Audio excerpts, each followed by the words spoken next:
बाबू, fertilisation angiosperm का जब हम पढ़ा रहे थे शुरुआत में, तो सबसे पहले हम बताए थे तुम लोगों को कि फर्टिलाइजेशन दो किस्म का होता है। एक टाइप होता है ज़ोइडोगेमी और दूसरा टाइप होता है साइफोनोगेमी। तो इन दोनों में अंतर भी हम तुम लोगों को शुरू में बताए थे, लेकिन आपके नोट्स में ये लिखा हुआ नहीं है। हम बताए थे कि ये लिखा हुआ चीज़ आपके लोअर प्लांट टॉपिक में डिटेल में आ जाएगा। तो फिर से एक बार हम इस चीज़ को रिपीट कर देते हैं। तुम लोग पढ़े हुए हो, एक बार सुन लो फिर से इसको। ज़ोइडोगेमी और साइफोनोगेमी। जिस प्लांट में ज़ोइडोगेमी होगा उसका मेल गैमिट जो होगा वो मोटाइल नेचर का होगा। उसका मेल गैमिट कैसा होगा? मोटाइल। क्यों मोटाइल होगा?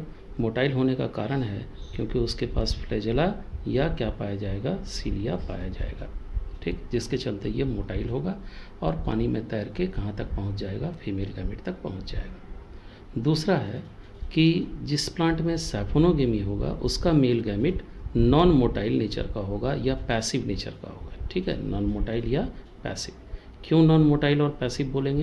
क्योंकि इसके पास फ्लैजेला और सीलिया नहीं होगा और इसमें तैरने की क्षमता नहीं होगी।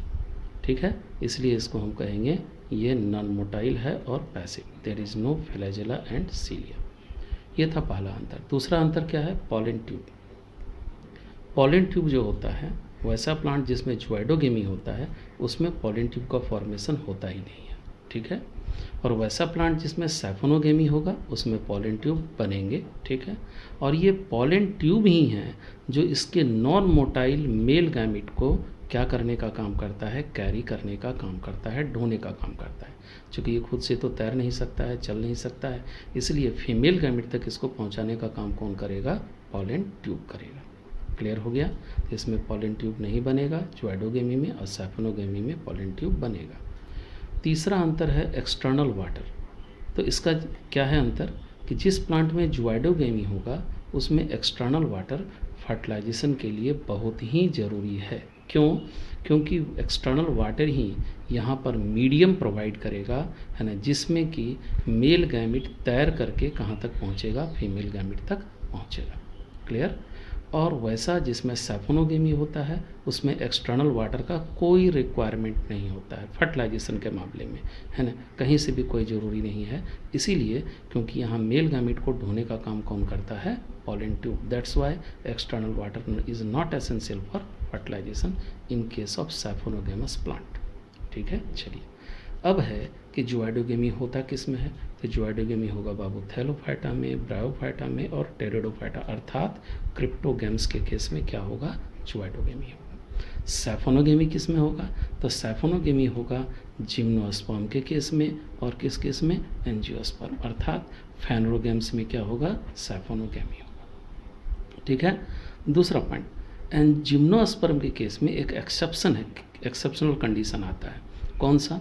जैसे कि साइकस, दूसरा एग्जाम्पल है जिंको, तीसरा एग्जाम्पल है जामिया। इन तीनों केस में क्या होता है? फर्टिलाइजेशन का जो हम टाइप बोलेंगे वो कैसा होगा? तो ज़ोइडो साइफोनोगेमी, मतलब कि थोड़ा सा ज़ोइडोगेमी का भी प्रॉपर्टी और थोड़ा सा साइफोनोगेमी का भी प्रॉपर्टी। अब सवाल है ज़ोइडोगेमी क्यों और साइफोनोगेमी क्यों बोलेंगे हम इसमें? तो इसका जवाब क्या होगा? तो ज़ोइडोगेमी इसलिए क्योंकि इसका मेल गैमिट जो होगा वो कैसा होगा? सीलिएटेड होगा। ठीक है, इसके मेल गैमिट में सीलिया पाया जाएगा। साइफोनोगेमी क्यों? क्योंकि इसमें पॉलन ट्यूब का फॉर्मेशन होगा। इसलिए ये तीन केस एक्सेप्शन है जिम्नोस्पर्म के, जिसमें fertilization is intermediate between zoidogamy and siphonogamy, या इसी को हम कह सकते हैं ज़ोइडो साइफोनोगेमी टाइप। क्लियर? और फिर से बोल देते हैं, ये जितना भी चीज़ है आपका लिखा हुआ है ना, किस टॉपिक में आपको मिल जाएगा? तो लोअर प्लांट टॉपिक में। ठीक है, अब इसके बाद जो नेक्स्ट लेक्चर होगा तुम्हारा, उसमें हम एंजियोस्पर्म के फर्टिलाइजेशन का समरी समझा देंगे। वो डिटेल में तुमको हम पढ़ा चुके हैं, एक बार डबल फर्टिलाइजेशन का समरी तुमको हम समझा देंगे। इसमें यहीं तक।